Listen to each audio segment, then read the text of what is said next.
So எல்லாருமே pass ஆகிருக்கீங்க, அது ரொம்ப சந்தோஷம். ஹார்ட் ஒர்க் போட்டிங்கன்னா கண்டிப்பாக வந்து லைஃப்பில் எக்ஸல் ஆகுங்க.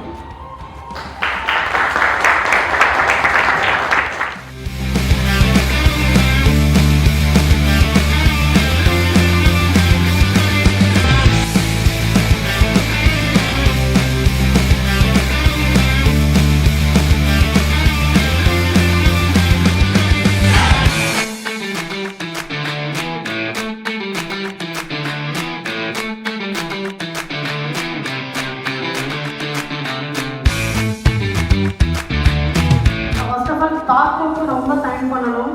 இந்த இடத்துல ஒரு கேர்ளா வந்து நிற்கிறதுலாம் ஒரு சின்ன விஷயம் கிடையாது. Best experience quantity training first இப்போ தான் நாங்கள் எடுக்க ஆரம்பிச்சிருக்கோம். நிறைய மிஸ்டேக்ஸ்